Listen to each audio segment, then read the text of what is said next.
How's it going, Botanical Bliss family? I'm so excited to have you here today. If you're looking for a way to level up your gardening game, you're in for a treat. We're talking about raised bed gardens.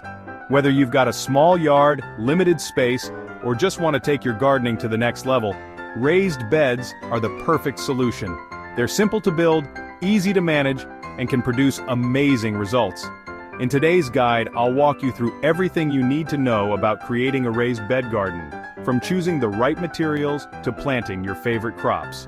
But before we dive in, be sure to subscribe to the channel, share this video with your friends, and let's get our hands dirty. You might be asking, why should I build a raised bed garden instead of just planting in the ground? Great question. Raised bed gardens come with a ton of benefits that make gardening easier and more productive. Here's why you should consider them. First, better drainage. Raised beds allow for better water drainage, which is especially important if your soil tends to get waterlogged. With raised beds, the soil stays loose and well-draining, which helps prevent root rot and provides a healthier environment for your plants. Second, improved soil quality. You have full control over the soil mix in a raised bed.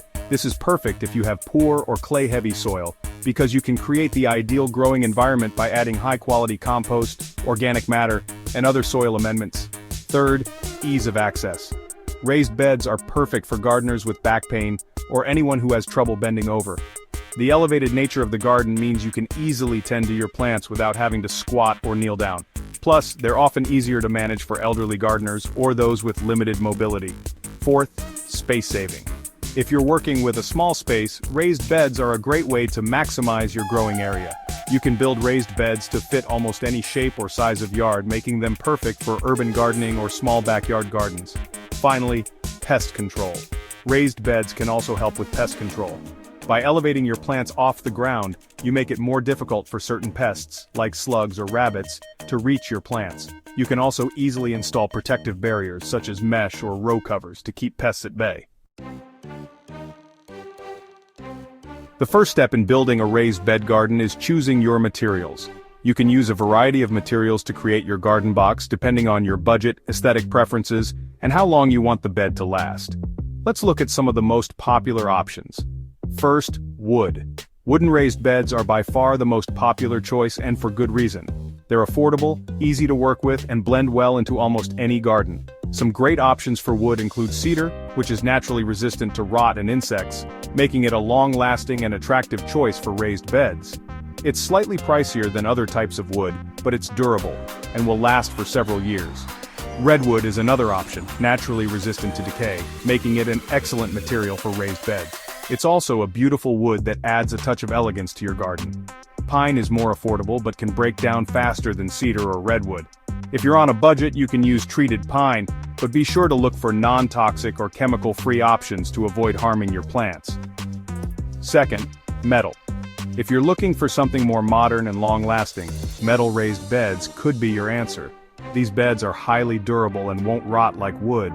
Corrugated steel or galvanized metal is often used because it resists rust and can last for many years. Metal beds also tend to heat up more quickly in the sun, which is great for early spring crops but might require a bit more attention in hot summer climates. Third, stone or brick. If you want a more rustic or permanent look, stone or brick can be a fantastic option. While it may be a bit more labor-intensive to put together, these materials are durable and will last a lifetime. You can find stones or bricks locally, and they provide excellent stability. The downside is that stone or brick beds can be expensive and heavy, so they may not be ideal for everyone. Lastly, composite materials. Composite materials are a mix of wood fibers and plastic, which makes them resistant to rot and insects, while still providing the aesthetic of wood. They're easy to work with and require little maintenance, though they can be a bit pricier than traditional wood options.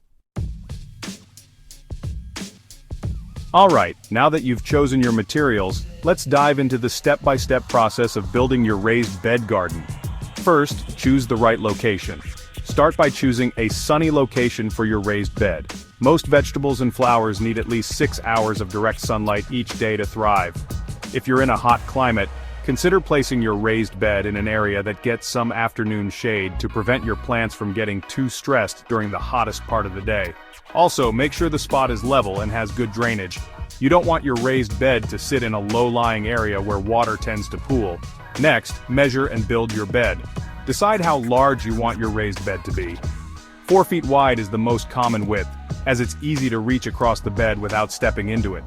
The length can vary depending on your space, but a good starting point is anywhere from 4 feet to 8 feet long. Once you've decided on the size, start assembling your frame. If you're using wood, cut your boards to size and nail them together. If you're using metal or brick, follow the manufacturer's instructions for assembly. Now comes the fun part, filling your raised bed with soil. The key to a healthy raised bed garden is using the right mix of soil. A good rule of thumb is to use a mix of loamy soil, compost, and organic matter. Aim for a 50-50 mix of compost and garden soil with a little added perlite or vermiculite for good drainage. If you have a limited budget, you can start with a less expensive mix and amend it over time. As the seasons pass, continue adding compost to replenish the nutrients in your soil. Once your raised bed is filled with soil, you're ready to plant. The beauty of raised bed gardening is that you can grow pretty much anything in them. Choose plants that suit your climate and the amount of sunlight your bed gets. Vegetables, herbs, and flowers all do really well in raised beds. Plant according to the spacing requirements of each plant and be sure to water them well after planting. After planting, make sure to water your raised bed thoroughly, especially during the first few weeks when your plants are settling in. Adding a layer of mulch on top of the soil can help retain moisture and keep weeds at bay. Organic mulches like straw or wood chips are perfect for this. To keep your raised bed garden thriving, here are a few maintenance tips. Fertilize regularly. Add compost, organic fertilizers, or liquid seaweed to your soil throughout the growing season to keep your plants well nourished. Watch for pests. Raised beds are easier to manage for pests, but still keep an eye out for common garden critters. You can install row covers or use natural pest control methods to keep things under control. Water consistently. Raised beds tend to dry out faster than traditional garden beds, so make sure your plants are getting enough water, especially during hot weather. Building a raised bed garden is an investment that pays off with healthy, bountiful plants. Whether you're working with limited space or just want an easier way to garden, raised beds are a fantastic option. By following the steps we've covered today and maintaining your beds properly, you'll create an amazing space for growing your favorite plants. If you enjoyed this guide, don't forget to subscribe, share this video with your gardening friends, and let me know in the comments what you'll be planting in your raised bed garden. I can't wait to see your gardens grow. See you in the next video, and happy gardening, Botanical Bliss family.